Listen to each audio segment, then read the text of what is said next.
ሰላም ጤና ይስጥልኝ ውድ አድማጭና ተመልካቾቻችን እንዴት አረፈዳችሁ? እነሆ የሰዓቱን መደመጥ ያለባቸውን ዋና ዋና ዘገባዎች ይዘን ቀርበናል። በቅድሚያ አርዕስቶቹን። በደቡብ ወሎ ዞን የሐይቅ ከተማ የከንቲባው መኖሪያ ቤት ባልታወቁ ኃይሎች ከበባ ውስጥ መግባቱም ተሰምቷል። በደብረ ብርሃን ከተማ ዙሪያ ከባድ ውጊያ መደረጉም ተገልጿል። በምስራቅ ወለጋ በታጣቂዎች ተፈጸመ በተባለ ጥቃትም አንድ የኦሮሚያ ክልል አቃቢ ሕግ ሲገደል 3 አቃቢ ሕግ ባለሙያዎች መታገታቸውም ተሰምተዋል። በትግራይ ርዕሰ መዲና ሆነችው በመቀለ አስደንጋጭ ፍንዳታ መሰማቱም ተገልጿል። በቅድሚያ ለዩቲዩብ ቻናላችን አዲስ ከሆናችሁ ደግሞ የዩቲዩብ ቻናላችንን እንደተለመደው ሰብስክራይብ እና ላይክ እንዲሁም ደግሞ ሼር በማድረግ የጣቢያችን ቤተሰብ እንድትሆኑ እየጋበዝኩኝ በቀጥታ ወደ መረጃዎቹ አልፋለሁ። በደቡብ ወሎ ዞን በሐይቅ ከተማ የከንቲባው መኖሪያ ቤት ባልታወቁ ኃይሎች ከበባ ውስጥ መግባቱም ተሰምተዋል። የሐይቅ ከንቲባ የሆኑት አቶ ከድር በመኖሪያ ቤታቸው አለመኖራቸውን ተከትሎ መኖሪያ ቤታቸውን ከበባ አድርገው የነበሩት ኃይሎች ምንም ጉዳት ሳያደርሱ መሄዳቸውን የተገለጸው። ይህን ተከትሎ በተውለደሬ ወረዳ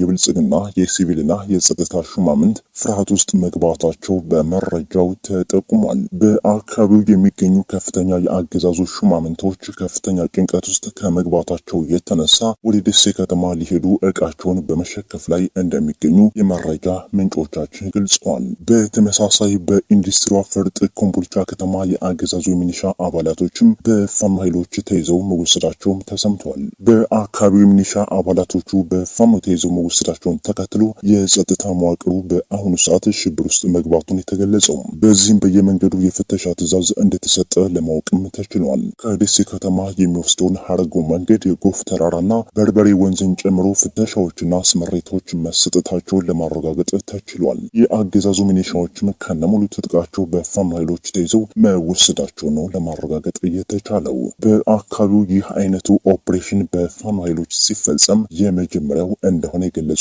በስፍራው የሚገኙ የመረጃ ምንጮቻችን በከተማው የሚገኙ ባለስልጣናቶች ከፍተኛ ጭንቀት ውስጥ መግባታቸውን የተሰማው። በተደጋጋሚ ጊዜ ብዙ የአገዛዙ ወታደራዊ አዛዦች መቀመጫቸውን በኮምቦልቻ ከተማ በማድረግ የስምሪት ቀጠና ሲሰጡ መቆየታቸው ይታወሳል። በተመሳሳይ መረጃ በደብረ ብርሃን ከተማ ዙሪያም ከባድ ውጊያ መደረጉ ተገልጿል። ደብረ ብርሃን ከተማ ዙሪያውን ከቦ ያለውን ይህ ክፍለ ጦር በትናንትናው ዕለት ከሌሊቱ 10 ሰዓት ጀምሮ እስከ ጠዋቱ 5 ሰዓት ገደማ ድረስ ከአገዛዙ ሰራዊት ጋር ከቀይት ከተማ እስከ ጉዶ በረት ከተማ ባለው ቀጠና ከባድ ፍልሚያ መደረጉ ነው ለማረጋገጥ የተቻለው። በአካባቢው በተደረገው ብርቱ ውጊያም የፋኖ የበላይነት የታየበት እንደነበር ነው በመረጃው የተመላከተው። ፋኖ ድንገት ከተማዋን ሊቆጣጠር ጫፍ ላይ መድረሱም ታውቋል። ይህ ዘገባ እስከተጠናቀረበት ሰዓት ድረስ በተደረገው ብርቱ ውጊያም ስለደረሰው ሰብአዊና ቁሳዊ ኪሳራ ግን ለማረጋገጥ አልተቻለም። በምስራቅ ወለጋ በታጣቂዎች ተፈጸመ በተባለ ጥቃትም አንድ የኦሮሚያ ክልል አቃቢ ሕግ ሲገደል 3 አቃቢ ሕግ ባለሙያዎች መታገታቸውም ተገልጿል። በኦሮሚያ ክልል በምስራቅ ወለጋ ዞን በጅማ ወረዳ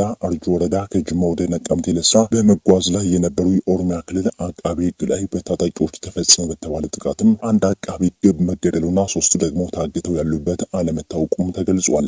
የኦሮሚያ ክልል አቃቢ ሕግ ማህበር ፕሬዝዳንት አቶ ታደሰ ንጉሴ ኢታና ለአዲስ ስታንዳርድ እንደገለጹት የኦሮሚያ ክልል አቃቢ ሕግ የሆኑት ነጋሴ ከበዳ፣ አለማየ መሰለና አዲሱ ለገሰና ይርጋለም ምትኩ ለመንግስት ስራ ህዳር 17 ቀን 2018 ዓ.ም ከጅማ ከተማ ወደ ነቀምቴ በመጓዝ ላይ ሳሉ በምስራቅ ወለጋ ዞን በጅማ አርጆ ወረዳ ሀራ የተባለች ቀበሌ ሲደርሱ ታጥቀው በጫካ ውስጥ በሚንቀሳቀሱ ቡድን አባላቶች ቁጥጥር ስር ውለዋልም ብለዋል። ይህ ድርጊት ከሰዓት በኋላ 9 ሰዓት አካባቢ መከሰቱን የገለጹት አቶ ታደሰ ታጣቂዎቹ አቃቢ ሕጎቹን ቁጥጥር ስር ከዋሏቸው በኋላ አቃቢ ሕግ ነገሰ ከበደን በጥይት በመግደል የቀሩትን 3 አቃቢ ሕግ አግተው ወስደዋል ሲሉም ጠቁመዋል። አቃቢ ሕግ ነገሰ ከበደ መገደላቸውም ተረጋግጧል ብለዋል። አስክሬናቸውም ለቀብር ወደ ሱሉልታ ከተማ ተወስዷል።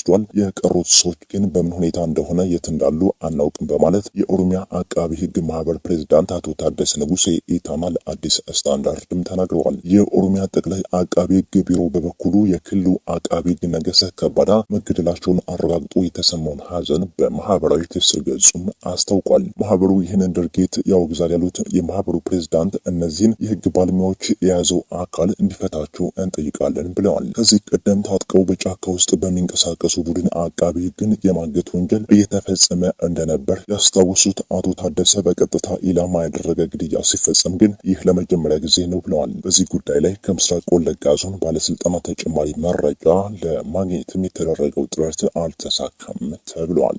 በትግራይ ርዕሰ መዲና በሆነችው በመቀለ አስደንጋጭ ፍንዳታ መሰማቱ ተገልጿል። ከትግራይ አክቲቪስቶች እስከ ትግረኛ ቢቢሲ ትናንት ዳር 18 ቀን ማታ በኢትዮጵያ ሰዓት አቆጣጠር ከምሽቱ 4:30 በመቀለ ከተማ ክፍለ ከተማ ሀዲ ሀቂ ሙሉ ከተማውን ያናወጠ ትልቅ ፍንዳታ ተሰምቷል። ፍንዳታው በመቀለ ዩኒቨርሲቲ በላይኛው በር ላይ መሆኑና በሰዎች ላይ ምንም አደጋ እንዳልደረሰና የከተማው ኗሪ ህዝብ ግን በፍንዳታው እንደተጨነቀና ፖሊስም የፍንዳታውን ምክንያት እያጣራ እንደሆነም አስታውቋል። በርካታ የአዲስ አበባ ከተማ ነዋሪዎች የሚኖሩበት ቤት መሬት ባንክ ገብቷል የተባሉ የቤት ሽያጭ እድሳትና ስም ማዞር መከልከላቸውም ተሰምተዋል። ከ16,000 በላይ ቤቶች መሬት ባንክ መግባታቸው የታወቀ ሲሆን ጉዳዩ ያጋጠማቸው ነዋሪዎች ህዝቡ በየክፍለ ከተማው እየሄደ ቼክ እንዲያስደርግም መክረዋል። በመጨረሻም የውጭ ዜና። በዋሽንግተን ጥቃት ከደረሰባቸው የብሔራዊ ዘብ አባላት መካከል የአንደኛዋ ህይወት ማለፉን ፕሬዝዳንት ዶናልድ ትራምፕ አስታወቁ። የ20 ዓመቷ ሴራ ቤኪስትሮም ህይወቷ በማለፉ አሜሪካ ታዝናላችሁ ብለዋል ፕሬዝዳንቱ። ሁለተኛው የዘቡ አባልና ጥቃት አድራሹም በከፋ ሁኔታ ላይ እንደሚገኙም አስታውቀዋል። የዌስት ቨርጂኒያ የብሔራዊ ዘብ አባሏ ሴራ ቤኪስትሮም በሪፐብሊካኑ እናከብራታለን፣ ለሀገሯ ብዙ ሰርታለች በሚል ምስጋናም ተችሯታል። በ2023 ብሔራዊ ዘቡን እንደተቀላቀለችም ትራምፕ ይፋ አድርገዋል። በህይወት የመትረፉ ነገር አሳሳቢ ነው የተባለው የ24 ዓመት ወጣትም ለአሜሪካ ዋጋ የከፈለ ነው ብለውታል። በባይደን አስተዳደር ሰዓት ወደ አሜሪካ የገባው የ29 ዓመቱ አፍጋኒስታዊ ጥቃቱን ለምን ማድረስ እንደፈለገ ኤፍቢአይ ማጣሪያ እያደረገ ይገኛል ተብሏል። አሜሪካ ታሊባንን ከ20 ዓመታት በላይ ስትዋጋ ጦሯን ያገዙ የአፍጋኒስታን ሰዎችን ለደህንነታቸው በሚል ከወታደሮቿ ጋር አብራ ማስወጣቷ አይዘነጋም። ላካንዋል ለአሜሪካው የስለላ ድርጅት በ21 ወደ አሜሪካ ከመወሰዱ በፊት ሲሰራ እንደነበርም ሲአይኤ አስታውቋል። ዘገባው የአልጀዚራ ነው። ይህ በእንዲህ እንዳለ የአፍሪካ ህብረት የጊኒ ቢሳኦን ወታደራዊ መፈንቅለ መንግስት እንደሚቃወም አስታወቀ።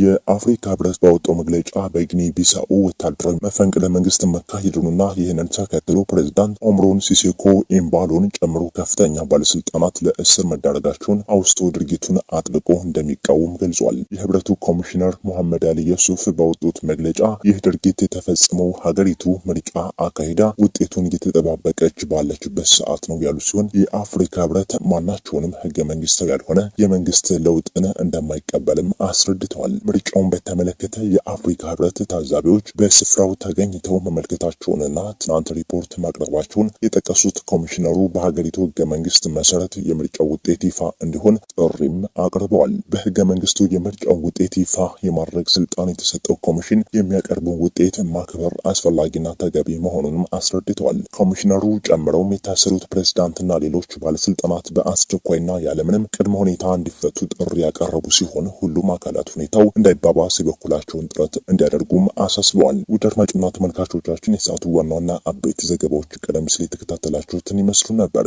በሌላ መረጃ ክፍለ ጊዜ ዳግም እስክንገናኝ ድረስ ደግሞ ለዩቲዩብ ቻናላችን አዲስ ከሆናችሁ የዩቲዩብ ቻናላችንን እንደተለመደው ሰብስክራይብ እና ላይክ እንዲሁም ደግሞ ሼር በማድረግ የጠቢያችን ቤተሰብ እንድትሆኑ እየጋበዝን በእኛ በኩል ጤና ይስጥልኝ።